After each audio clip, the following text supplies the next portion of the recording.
At the beginning of the movie, we see a girl accidentally collide with a man, causing papers to scatter from her grasp. Without a word, she quickly retrieves her papers and quietly departs from the scene. After a while, she observes a woman crossing the road with her child. However, she soon realizes that the woman is not human. The girl takes a taxi and discloses her name as Sarasvati, and she is a psychologist. She reveals that she can see spirits, ghosts, demons, or whatever, and this is her story.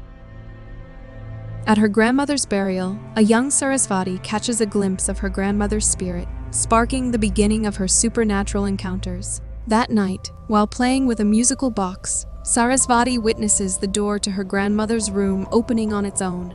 Curious, she ventures into the room and begins conversing with her grandmother's spirit, reflected in the mirror. Meanwhile, Sarasvati's mother Lydia discusses their family's issues with her husband Ron, who refuses to take responsibility for their daughters, Laura's and Saras. Lydia goes to her mother's room, searching for Saras, and finds her mother's necklace on the bed. Saras explains that Grandma is upset because she doesn't like the necklace Lydia placed on her that morning. Lydia tries to explain that Grandma is in heaven, but Saras insists she wants to be with Grandma. Lydia says Grandma has passed away, but Saras disagrees and claims that Grandma is behind her. Suddenly, a door and a window shut, but Lydia attributes it to the wind and takes Saras away.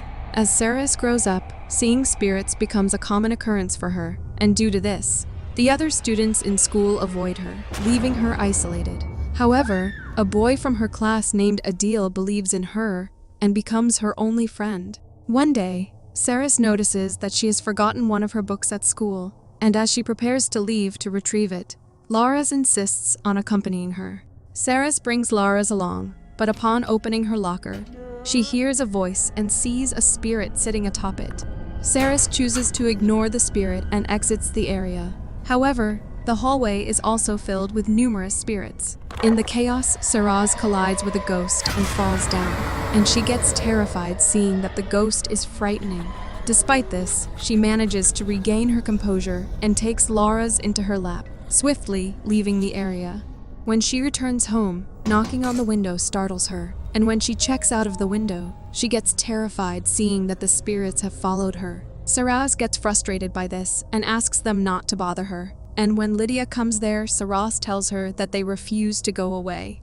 Lydia checks out the window and finds nothing there, so she tells Saras to quickly go to sleep. However, just after Lydia leaves, the spirits enter her room and approach her, insisting that she needs to help them. Now Saras understands that she has to live with the spirits, and as time passes, she starts getting used to them. One day, Saras notices that Audit is absent from class, and when she calls him, his phone is also unreachable. That night, Saras is startled awake by Audit's voice and is astonished to find him in her room. He tells her that there is something odd, and then his throat gets severed, prompting Saras to wake up screaming. Now, when Audit doesn't come to school the next day, Saras goes to his house, but finds it empty, and his neighbors inform her that Audit and his family are staying in Bandung and haven't returned. Saras gathers the courage to travel to Audit's house in Bandung alone. However, even on the train journey, she encounters many frightening spirits. Finally, Saras reaches Audit's house in the evening, but as soon as she touches the door, she sees a vision, and the next moment she finds herself inside Audit's house. There, Saras observes a woman and her son Dul attempting to rob the house. However, they find no money in the wardrobe. Audit's sister Gita calls out to him for help, prompting Audit to enter the room, but in frustration, Dul attacks Audit and knocks him down and then fatally strikes him with a rod. Now, when Saras wakes up, she is startled to see the old woman sitting in front of her. When Saras asks her about Audit, the woman fabricates a story, alleging that on that fateful night, Audit's parents were not at home, and she and her son were sleeping when a thief entered the house and killed both children. On her way back home, we see Audit's spirit next to Saras. He reveals that Abdul and Sumi have been working for his family since he was young. He considered Sumi to be like his own mother, and he never expected them to be the cause of all this trouble. Saras gets deeply saddened by this revelation, and Audit expresses his gratitude to her before vanishing from there. It is then revealed that before returning home, Saras had informed the police about Sumi and Abdul, leading to their arrest for their crimes. Saras reflects that it was the first time she had lost someone so close to her, and from that experience, she learned the importance of living each day as if it were the last. As time went by, her sensitivity continued to grow. Besides seeing creepy spirits, it turns out she has 2 friends who are just creepy, who know her ability, and they have no problem with it. During a meal together, Saras is distracted by a noise and notices a ghost on the adjacent table. This prompts her realization that many people utilize supernatural beings to popularize their businesses. Concerned, she stops Laras from eating, and as the ghost comes face to face with her, she ignores its presence and gets up. She then quickly checks the kitchen and discovers the chef using dirty water to cook the food, prompting her to swiftly rush to Laras and her friends, and she take them away. That night, Saras asks her mom if she can buy her a new phone. Lydia says she knows they don't have enough money, to which Laras gets frustrated and storms off in anger. Meanwhile, Saras finds Laras playing Jalang Kung with her friends. She informs Laras that they have all come, questioning what she plans to do next. One of the spirits, a dancer, places her hand on Saras's shoulder, and as Saras turns to look at her, she suddenly becomes unconscious and falls. Laras becomes frightened and calls her mother, who rushes to Saras's side. Saras eventually wakes up, but she acts strangely, claiming that the kids keep calling them and asking what they want. After this, Saras grabs Laras by the neck and begins plucking rose petals from a nearby vase, eating them, and then she also tries to force feed them to Laras. Suddenly, Saras finds herself in another dimension, unable to comprehend what is happening. Just then, Saras's grandmother appears, giving her courage and advising her that she must fight the spirit and return to her body. Meanwhile, Lydia pushes Saras, causing Saras to crash into a wall and become unconscious. Later that night, we see Lydia with her sister Rima, who explains to her that it was a psychological reaction, likely caused by physical and mental stress. She advises Lydia to make Saras feel comfortable with herself in front of her. Rima acknowledges Lydia's fear of a repeat of what happened to their sister Rita, but reassures her that Rita's death was not Lydia's fault, and we see that Saras is listening to their conversation. The next day, during breakfast, Lydia offers Saras money to buy herself a new phone. However, Saras lovingly refuses to accept the money, perhaps indicating a shift in their relationship dynamic. Later, at school, Saras notices Laras' friend showing her phone, realizing Laras also wants one. Soon after, some girls approach Saras to buy the bands she made, and all 3 of them are thrilled after making their first sale. Later that evening, while Saras is making new bands in her room, she gets startled to see a girl jumping on her bed. Meanwhile, Lydia asks Laras to call her sister for dinner. However, when Laras goes into her room, she sees Lara transformed into a child who asks her if she wants to play with her. Terrified, Laras calls her mom, but by then, Saras herself goes down screaming like a child, and both Lydia and Rima are shocked to see her condition. Seeing the vegetables on the table, Saras begins tossing them aside, declaring her dislike and crying childishly. As Lydia attempts to calm her down, Saras halts abruptly, only to start a peculiar dance. Lydia tries to intervene, but Rima advises against it. However, when Saras begins moving toward Lydia, she can't hold back and ends up pushing Saras away. Rima and Laras assist Saras to her feet, after which Saras approaches Lydia, speaking in her grandmother's voice, urging her to accept Saras's abilities, revealing that such talent has run in their family for generations, and then she collapses. The following day, at the school washroom, Saras is startled when someone begins knocking on the door, followed by the toilet flushing on its own. Feeling frightened, she exits the washroom only to discover all the mirrors shattered. She catches a glimpse of a girl's spirit, but when she looks back, there's no one there, and as she turns around again, she finds the mirrors intact. Later, in the library, Saras encounters the spirit once more, who introduces herself as Dinda and pleads for Saras's help. Dinda explains that her mother was her only support, having given her everything and been her loyal friend. On her 17th birthday, she dresses up elegantly for school. However, Chitra, a popular student, and her friends mocked her. She admired Chitra and her clique, desiring to be part of their circle, and she copied them in every way, longing to be accepted as one of them. One day, Chitra informed her that she had passed the test to join their group, and she felt she got everything she ever wanted at that moment. That night, Dinda prepares to go to Chitra's house for a sleepover, and when her mother tries to stop her, Dinda speaks disrespectfully to her, asserting that she knows what she needs to do, before leaving abruptly.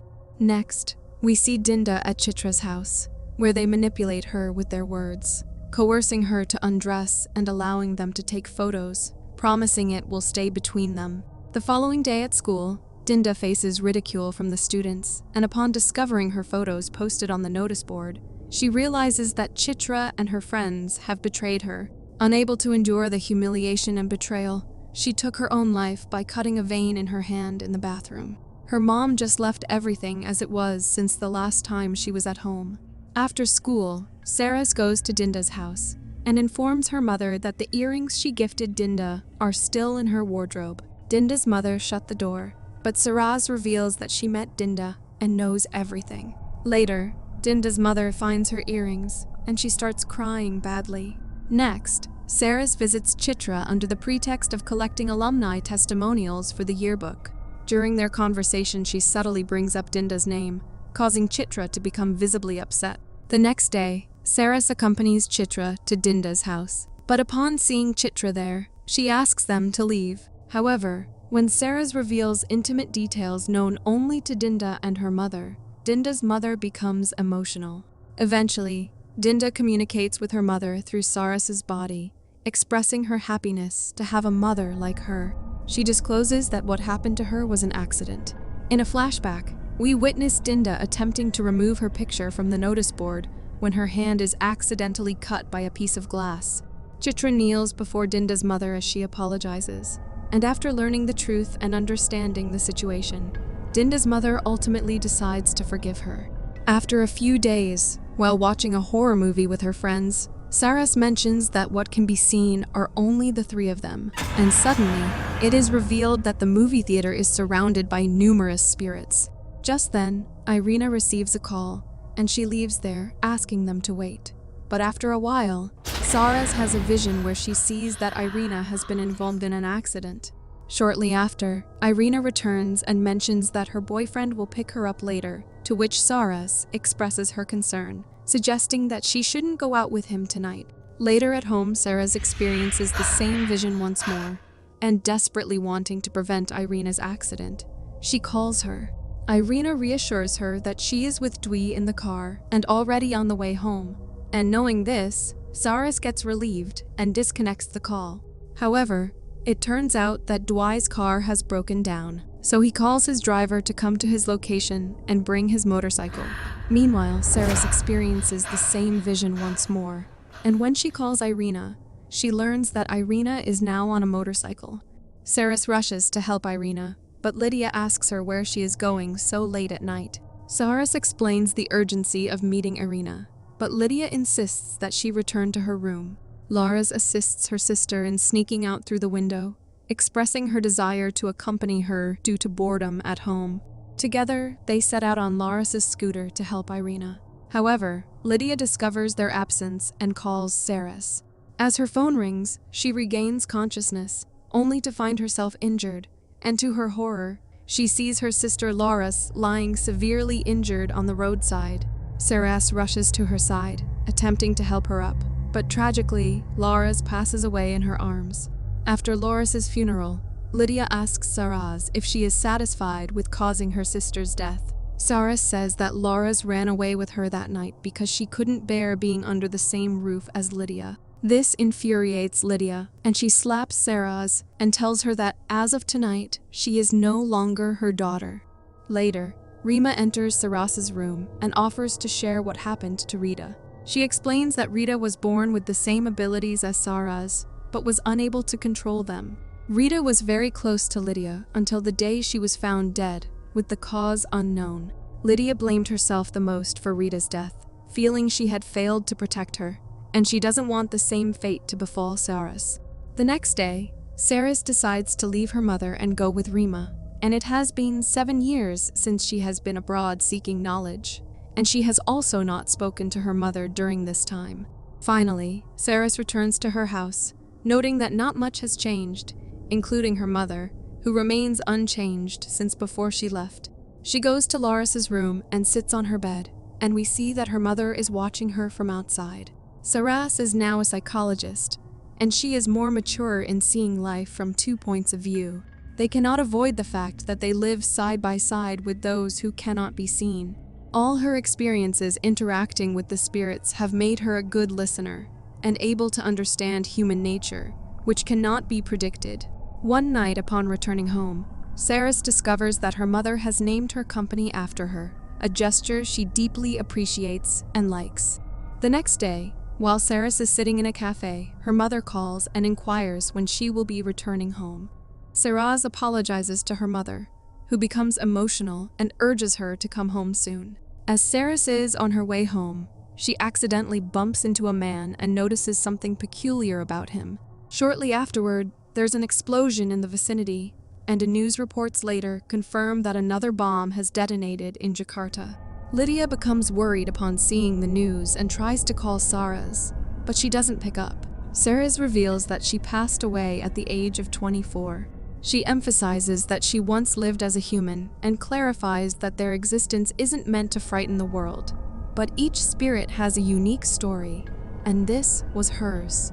Saras arrives home and shares that today marks the 40th day since her passing, the last day she can see them. She embraces her mother, and they both cry. Saras expresses that those who have passed away never truly leave us. Although they cannot be heard or seen, they are always with us. Thanks for facing the frights with us. If you survived this video, drop a like, summon that subscribe button, and brace yourself for more horror. Until next time, stay spooked.